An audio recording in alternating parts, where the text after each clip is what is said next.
Welcome to Peachy Sunflower. My name is Kat, your host, and today I have Marie. She's going to be my co-host. Hey. So Marie, tell me a little bit about yourself. I don't know. I'm just a normal person. I'm kind of a jerk. You are not a jerk. She's going to keep saying that about herself the whole time, but you're not. I'm a fairly successful home cook, according to me, and I also work in the title industry. So if you are purchasing a house, real estate, commercial properties, anything like that, I'm the person who prepares all of your documents and sits in with you on your signing and lets you sign your life away. That's my job in a nutshell. Yeah, I'm sure you have good stories about that too. Yeah, it's okay. Yeah. But you do have good stories, so we'll probably get into those a little bit. Probably. But how about I tell everybody how we know each other, which is pretty simple. Chris and Keith have known each other since kindergarten. Chris is my husband. Yep. Keith is yours, as you guys probably know. And they've known each other since kindergarten, so I've been lucky to meet you through it. But we didn't get to really start talking and getting to know each other until really this last year. And I think it's because I finally broke out of my shell and let my kids be watched by others and get to know you. And I've had a lot of fun getting to know you. That's partially true. The first several years, I really didn't get to know you because you would stay with the kids, and I mean that's fine that you do you, but we really connected after the boys started their own podcast. Yes. And then because Chris was around so much, you were coming around more, and we actually have cultivated a really lovely relationship. Yes. And have become really great friends. And you're pinned on my phone in my text messages, people I talk to the most. And so you've made the ranks. I know. It's hard to make ranks. Yeah. And I know you're, I don't know how to explain it, but you say you keep people very in a circle. You've got to get like their trust earned and everything like that. And I'm the same way, whereas I'm so awkward that I'm like, is this person going to like me? And then once they do, I'm like, okay, awesome. I can hang with you. But I think also too, I appreciate that you can tolerate when I drink. Oh, so we probably should mention what we're drinking. Oh, yeah. Only because this place, I brought it to call them out because this is amazing. So this is a Niagara. It is from Davenport Winery. It's in Eudora, Kansas. Okay, so it's a local. Yes. And this is the winery. You go in there, and as long as one of you is a DD, they will let you drink whatever you want. They will not cap you. So, like, some places you have to buy a flight. Yeah? Free at this place to try whatever wine you want. I tried every single white wine, tried even some rosé, and even a glass of red. So what you're saying is Nathan is going to watch your boys, and then Kyrie is going to DD for us. Yeah, that's kind of what Kyrie should do. Kyrie, I think I'm going to have to pay you to DD Marie and I. As long as you pay her. Yeah, no, and guys, props to my sitter. It's very hard with my boys, and they love her. So they of course are quite spirited. Yes, they're very spirited. And my boys have their favorites. Like obviously they would always choose their grandparents, but they do ask for Kyrie all the time. Look, I just pulled a, what do they call? Keith calls us a hunter. Did you accidentally hit the mic? Yeah.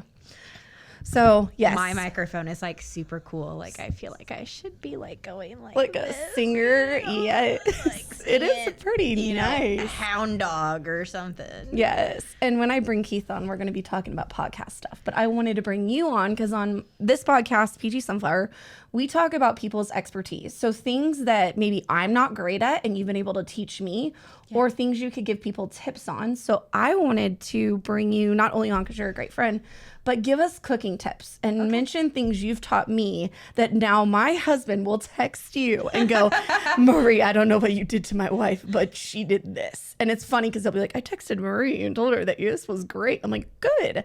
And so she's continuing to teach me, but I feel great because I've gotten so much better with your help. I can say I can bake, but as you know, I was not the best cook. It very standard stuff, and it was getting so boring in our household of eating the same stuff. And then we'd get in this, okay, we've eaten the same stuff, let's go out to eat, and wasting all this money, where Chris was like, can you just learn how to cook that? And I'm like, I don't know who to learn to cook from.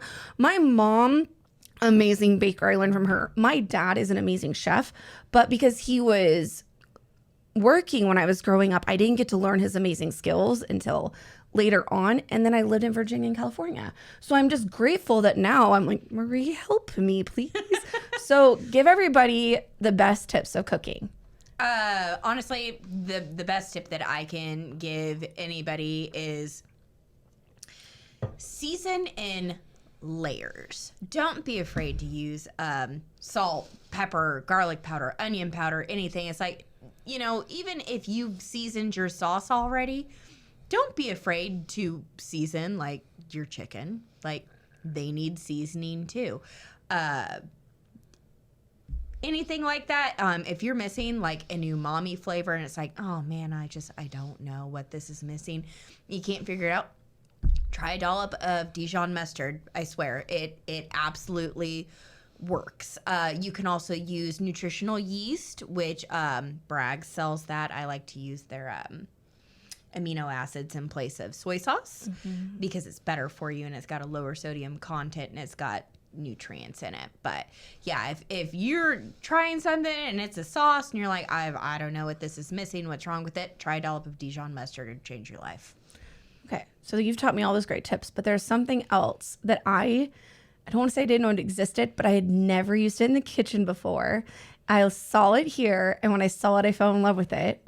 And Chris bought it for me as a surprise because he was like, well, now I use it all the time. And it's your mortar and, am I saying that right? The stuff that you mush up the seasonings. Oh, a mortar and pestle? Yes. Oh, absolutely necessary. Absolutely necessary. All of your dried herbs, your oregano, your rosemary, especially since rosemary tends to come in longer leaves. You don't want to get a big one of those. So you put that in your mortar and pestle with, I like to use Himalayan salt for that, and cracked pepper, and just mash it all together, and you've got this really nice, lovely aromatic spice blend. And you can leave it in there. I don't use it all whenever I make some, and just leave it in there. And if I just need to add a pinch to something, pot pie, soups, stews, anything. I'm cooking Italian downstairs right now. I made a new batch for meatballs. Which I'm so excited about because she gave me a little taste. And then she wrote it all out for me. Like, this woman's a pro. I feel like she needs her own cookbook. I really do. Because the cookbooks that you get, they're very generic. But yours, like, you can tell in your recipes there has heart. And, like, you want people to succeed doing it. And so that's what's helpful. Besides telling people, like, kitchen necessities. I did not have a mortar and pestle. And that changed my kitchen so much. I think there was something else. You taught me to save my baking grease because I was not doing that. And we should have brought it up here. I didn't even think about it. I got that little piggy with the baking grease. She got me the most thoughtful. Y'all, if you save your bacon grease, oh my God, we should have brought it up. It's this little red, and it's made of the silicone, like the high-grade silicone, like you can use the baking mats and stuff out of. And it's got a strainer in the top, and it looks like a little red piggy. And you pour your bacon grease in there, and it catches all the little tidbits, so you have the pure stuff to re-grease your cast iron, which is another thing I taught you. Your cast iron is good for more than just making chili. Which, when she told me she makes chili in a cast iron, I was like, pardon? In my defense, that is Chris. He bought this cast iron pan, and I was like, what do we need a cast iron for? Because the only time I've ever seen really a cast iron used is when you're camping. Like, we had a cast iron when we went camping. I don't know. Well, it goes right on the coals. It's not going to ruin the pan. You can't take your nonstick out there. I'm guessing that's why we had it, because it's so easy. So I was like, go ahead. And then he goes, well, I'm getting it for my mom's chili. Now, props to his mom. Susan did make some damn good chili. Okay. So that's the one thing I remember from his mom teaching him, chili. And I'm like, okay, go ahead. But then I was like, Chris, can't we get like a pot instead of this pan? Because I feel like this pan is not being used to its potential. So when you told me the potential that pan has, it has changed everything. Bacon, I started cooking that bacon in there instead of, I was the person that would put it in the microwave. I did. I would leave. Yep. I am guilty as charged. Please give me that look because I deserve it now. I cannot believe I used to do that. And now you've taught me so well. See, guys, if you need to learn how to cook, contact Marie, because she will call you out and be like, what are you doing and why do you do it that way? And two, then she'll put her heart and soul into telling you why it's better to do it this way. And it fixes everything that you're doing wrong in the kitchen, which you did. Like, my bacon tastes so much better. Like, Mason used to not eat bacon. And now, because of you, I cook it in the cast iron, and he knows when it's ready. He's like, it's ready. Let's go. Oh, and he eats bacon now. Salty. It makes it crispy. Yes. It makes it better. So and I'm not dogging anybody who makes bacon in a microwave. I used to have a microwave pan. It broke. Yeah, that's what I had, is that microwave pan. And that's fine. Like, if I just want to make a quick BLT, or Keith wants a sandwich for lunch, you're like, well, I'm not going to, like, do all of this. And so, yeah, I'll microwave him a couple pieces of bacon. That's perfectly fine. But for breakfast, harden. All the time. Or if I'm making BLT salad, you got to have the real bacon. Real good bacon. Well, and that's when you were teaching me salads. You used the real bacon. And Chris fell in love not only with homemade dressing, but the bacon stuff. So you got to tell me, what is your favorite homemade dressing to make? Like, if you had to live off of it, what would you make? Ranch. Ranch. Okay, so your homemade ranch. Yeah.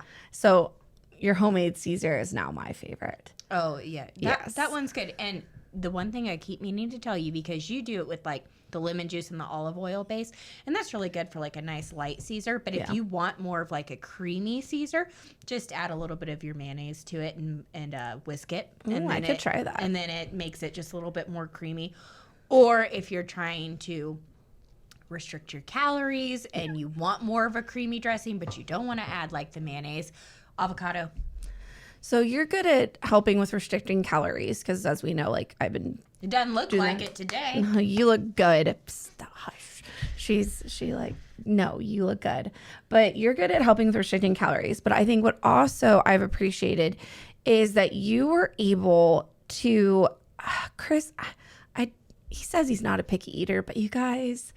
He kind of is, He really kind of is. And I know he thinks he's not, because he's willing to try stuff, but he still doesn't get past the palate of things. And he tries things at restaurants, and he still's like, But she taught me how to cook pork chops, and Chris will now eat pork chops, because I love pork chops. And he's like, I'm not eating them. But we found a way where he'll actually eat them. So thank you for that, because he was not eating pork chops. And I was like, this is so easy to make, and it's so good. Okay, but in Chris's defense, Keith was the same way. It right. Because he'd only had pork chops that were, like, cooked. You know what I mean? Like, cooked. Like, it was, like, 2 seconds away from turning into dust on your dinner plate. They were so overdone. You don't need to do that. So that was actually one of the things I taught you how to do in the cast iron. When you're like, I only make chili, and I'm like, excuse me. Okay, so I'm going to show you how to do a pork chop. Yes, and that cast iron, I've done pork chops in. I've done the steaks in. I do my bacon in now. That thing gets used. I need to show you how to do chicken. Yes. Because cast iron can go from stove to oven, and so you can do a really nice seasoned chicken and just sear it on both sides for about 4 minutes, and then throw it in your 350-degree oven for about 12 to 15 minutes, depending on the thickness of your chicken breast, and then you have this really nice seasoned chicken breast that you can eat. Now, the chicken you're teaching me tonight is for chicken parmesan, because the boys requested Italian, which I want to get better at making. I'm actually, the one thing Chris will compliment me on is I can make nice meatballs. Good. But I use store-bought sauce, and he would prefer homemade sauce. So I'm grateful that you're teaching me how to do that and get all that to where it actually tastes, I want to say, healthier. I feel like when you make things homemade, it tastes more authentic and healthy, to where I'm, instead of like in a jar, and it's just... It is more authentic, it is more rustic, and it is actually better for you because it doesn't have the preservatives and things like that in it. So okay. So if you could cook something, I'm going to ask 2 different questions. One, the easiest recipe that you have that could take, for example, like me who has 2 kids, 30 minutes. I have 30 minutes. I got to cook something. Oh, homemade hamburger helper. That's a good one. You can do tacos in that amount of time.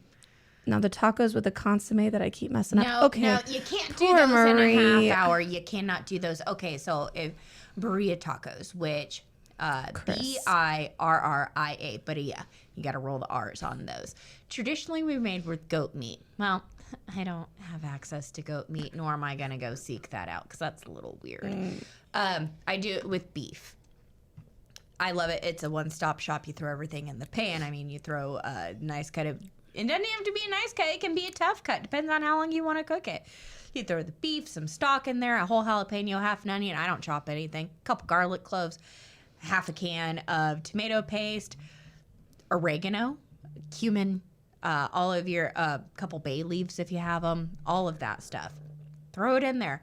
Let it go. Let it cook for a couple hours, 3 hours, however long it takes for your meat to be fork tender. And that's all it is. And then once it's all done, you scoop all your vegetables out, put them in a blender, a couple tablespoons of cold butter, blend it, add it back to the rest of the juice, and make your tacos quesadilla style. You just fry them. And then you dip them. They're so good. Oh, my God. And Chris is obsessed with it. So when he comes over here and she has it, she's always giving it to him. So the one time he called her, which is Chris does not usually call and ask, but he wanted it so bad. So I've known Chris for like 7 years, and this is the first time he's ever called me. And I'm like, so... Hey, friend. Right. She walks him through it, and he's doing the best he can of like trying to repeat it back to me in the kitchen. And I was like, why did you bug her? I'm just going to message her. And he was like, because I wanted to see if like there's a trick. Guys, I messed it up real bad. I don't even know what I did. Okay. He goes, it smells like it, but it just didn't taste right or look right. So then I text Marie and she walks me through it perfectly, like down to the last second minute measurement. Again, smells like it, but I still don't know what I did because he said it does not taste the same. I don't know what the hell you're doing. I have no idea. So we're going to have to figure it out. I'm going to have her like watch me what I'm doing or have me watch and record because I have no clue what's going wrong. And that is the first time I've messed up or something that you've taught me. And it's not you. It's me. Like, I'm going to like have your hands yes. and make you do it in the pot. And you're going to have to. I have no idea what I'm doing. I don't know why I cannot get that because that's the one thing he requests now. I really want those birria tacos. I'm like, well, the one thing that I am not mastering. I'm so sorry. Oh, they are the tacos in my house now. Because not only does Chris mention them, Nathan, or what do they call him? Nate the Great. I'm calling him Nathan. That is my brother-in-law. I know him as Nathan. I don't even call him Nate. Like, that is Nathan to me. But that's a Hunter thing. Hunter gives everybody nicknames. Like, yes, because on their podcast, they called me Kinky Cat, and I had to put a stop to that. I was like, guys, please don't. So inappropriate. But here's the thing. I can be inappropriate, and I actually got in trouble for being semi-inappropriate. We got in trouble, remember? Yes. I'm like, what? Guys, I don't feel like I was that inappropriate. Was too raunchy. Let me tell you what raunchy might be. About, like, losing your virginity and just not wanting to do like the husband stitch. I'm sorry, guys. We didn't go into like graphic detail. Just it's generally unpleasant. And any woman listening would be like, well, yeah, I mean, in the movies they like highly romanticize it and make it look like it feels good. It does not. No. It does not. Feels about as good as spending the whole day at the DMV. Yeah, no. Highly unpleasant. It's very highly unpleasant. Well, and what cracks me up is they watch shows that have so much sex in them compared to the shows that I watch. I'm sorry, Game of Thrones is like a semi-porno. All right, okay. Yellowstone, not as bad. They do have sex, but not as bad.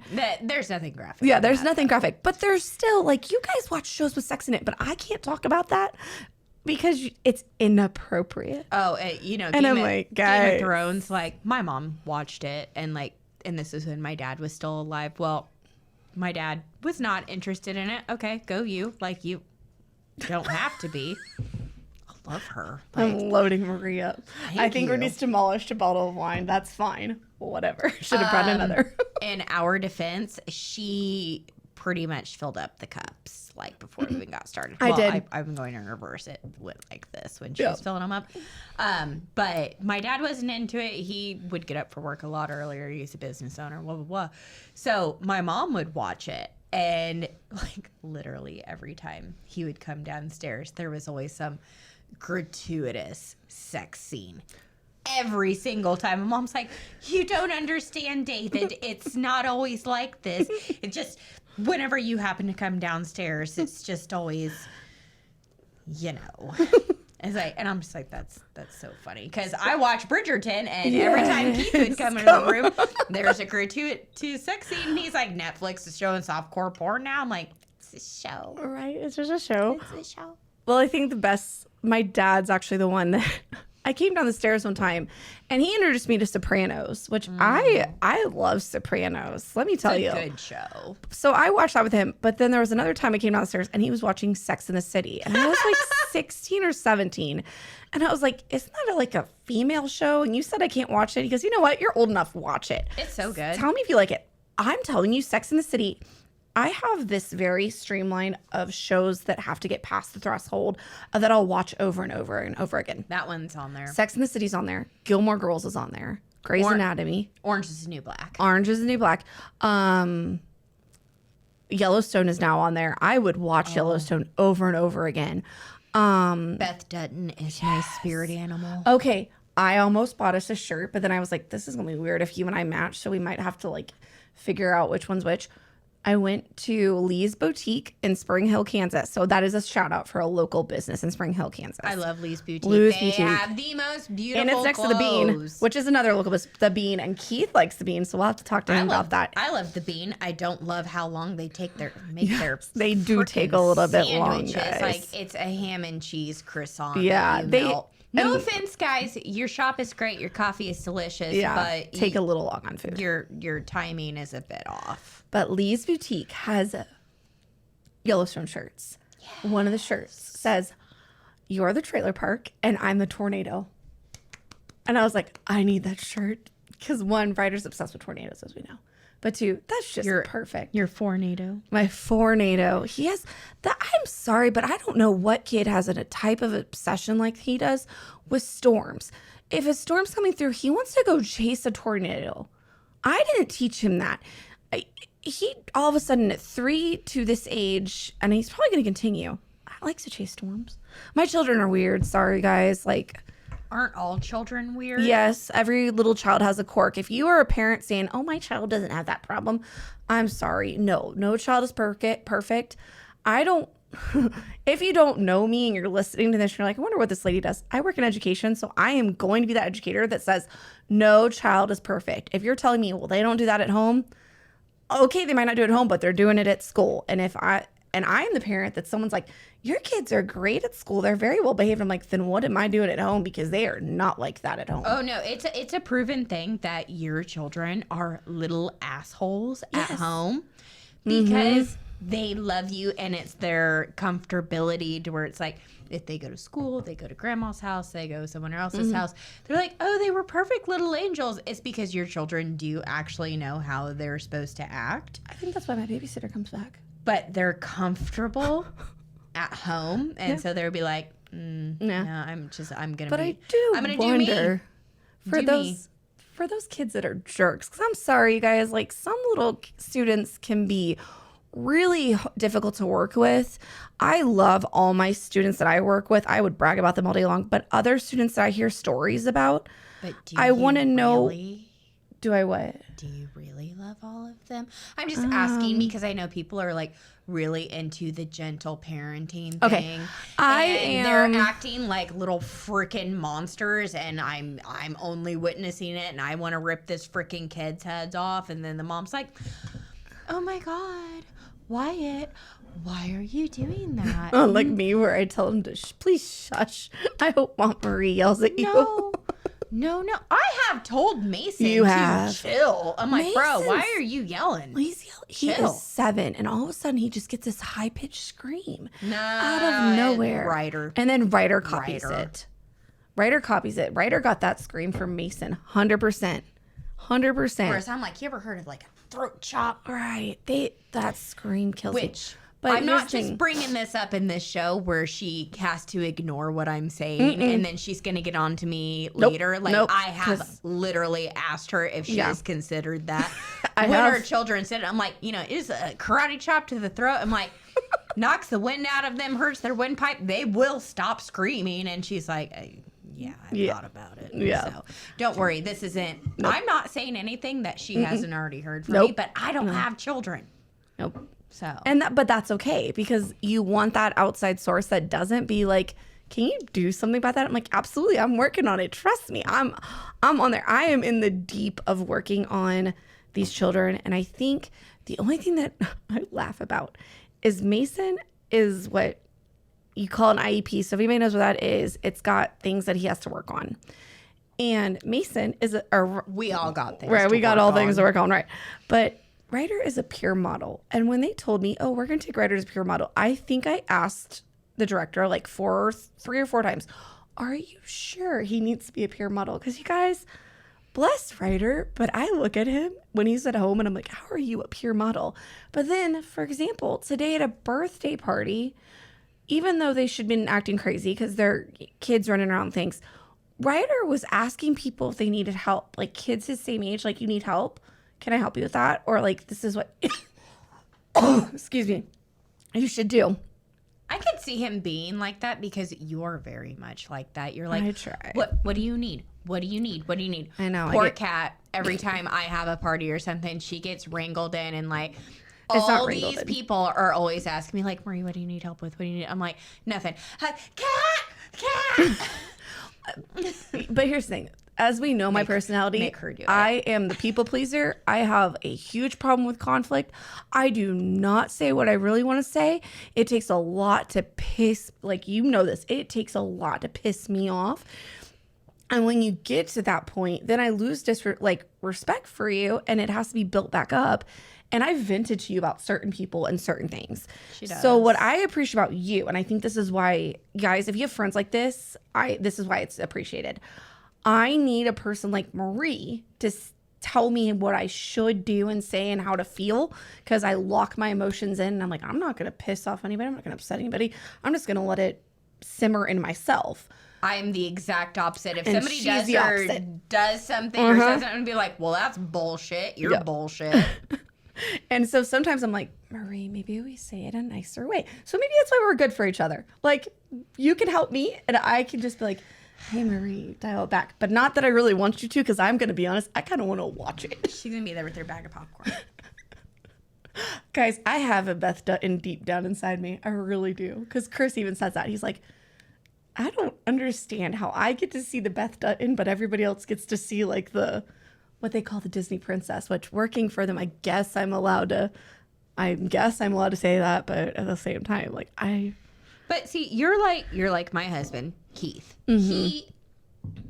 He's a super nice guy. Yes. And he is very, very funny, and he gets along with everybody. Mm-hmm. Like, nobody that I've ever met has anything negative to say about him, because he's composed. He says the right thing. He gets along with everybody. Yep. He can find a common point of interest with everybody. Mm-hmm. Whereas I'm like, woo, I'm gonna fuck piss you off. Like, I don't care. I don't have a filter. but I like that because I need it. Opposites attract. Yes, because Chris is you.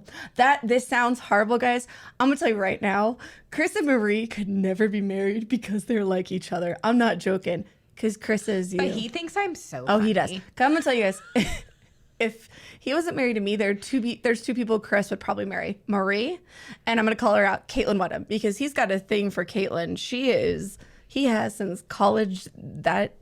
That girl could handle Chris, because let me tell you, Chris is a lot to handle. I love him, but he's a lot. But Keith is kind of like you. He's OCD. slow to anger, and it builds. Yeah. And it builds. And it builds. And when he finally blows his top off, it is the scariest thing you've ever seen. And even I'm like, ugh, I've done it this time. And I'm not really afraid of people, but I'm like, oh, that you're yelling at me. And then, of course, me being me, I'm like, why are you being so rude right now?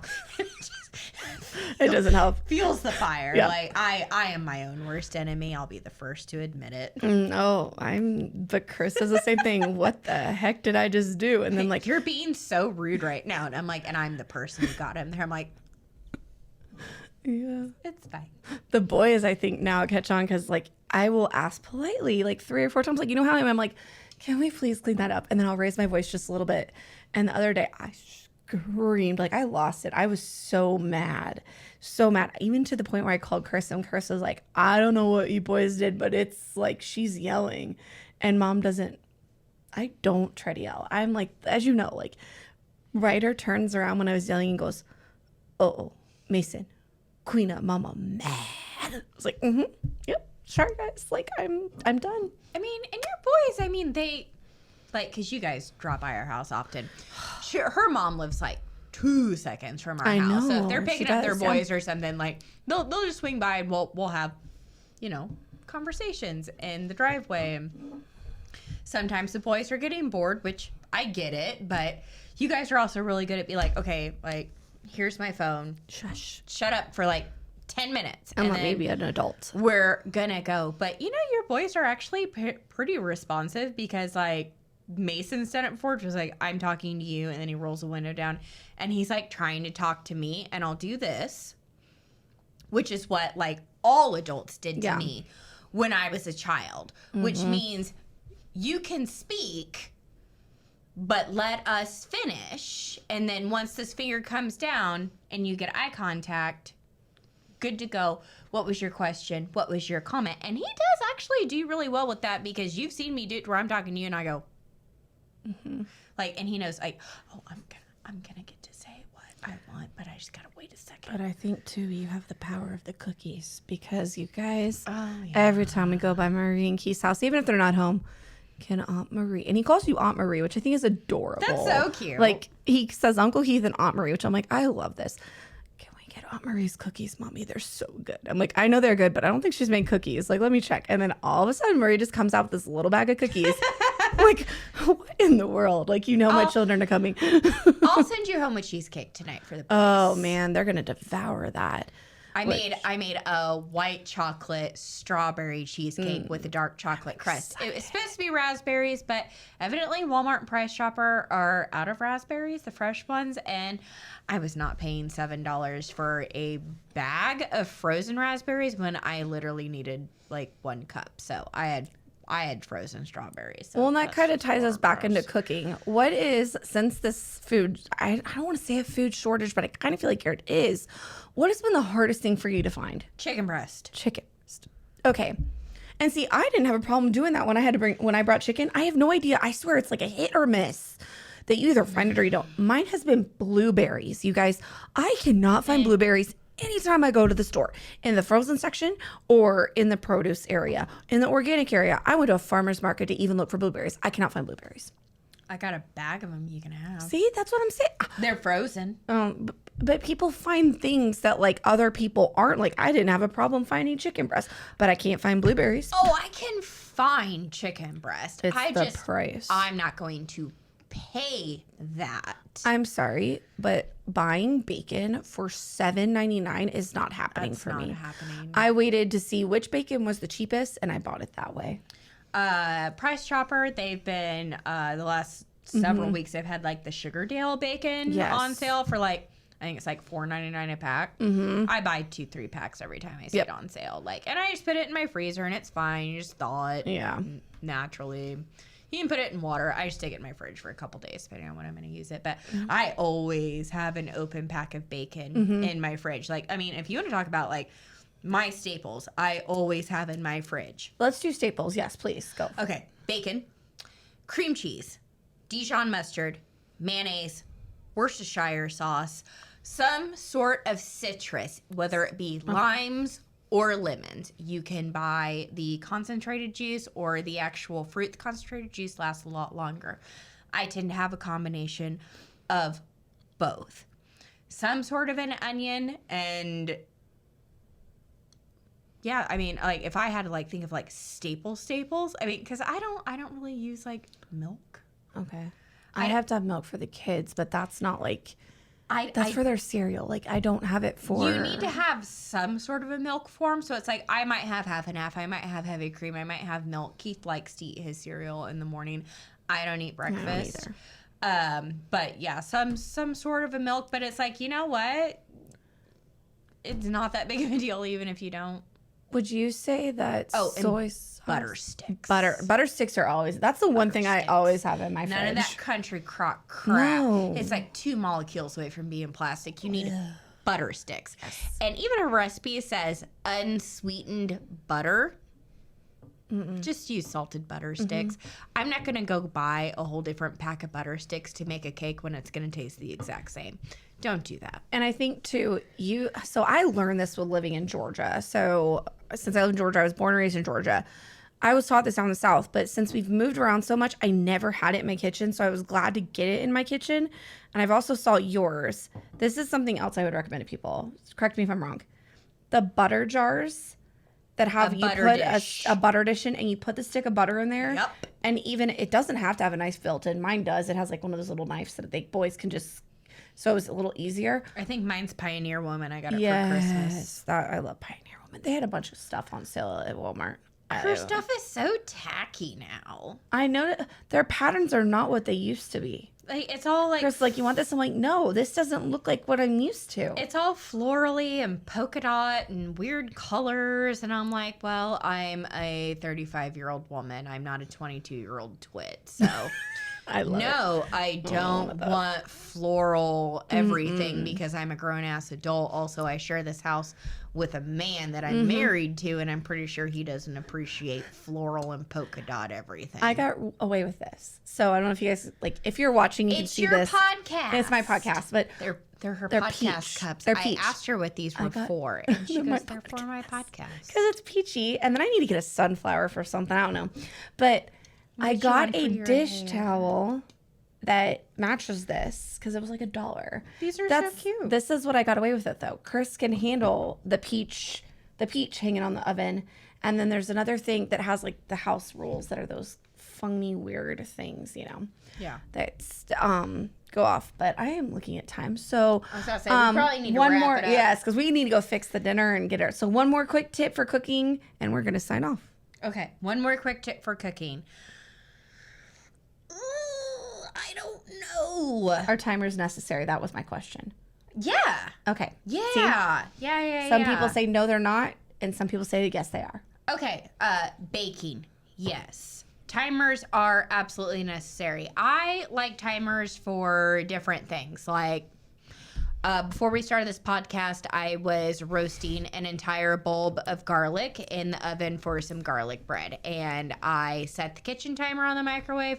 And I told your husband and Hunter, I go, which I have a dual oven. It's a convection oven. So I've got the smaller oven on top and the bigger oven on bottom. And I told them, I'm like, when this timer goes off, I need you to hit off lower oven. I go, just click it off. Don't take the bulb out. Just leave it alone. It's fine. I just don't want it to overcook.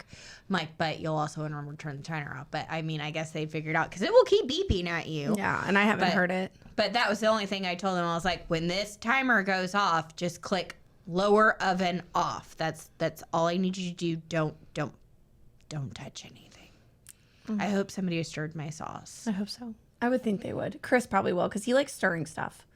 So I would think he would. All right, we're gonna go wrap it up. This is how my husband stirs. This is the bottom of the pot. This is the spoon. Oh no. Oh no. All right, well, we're gonna go check on them.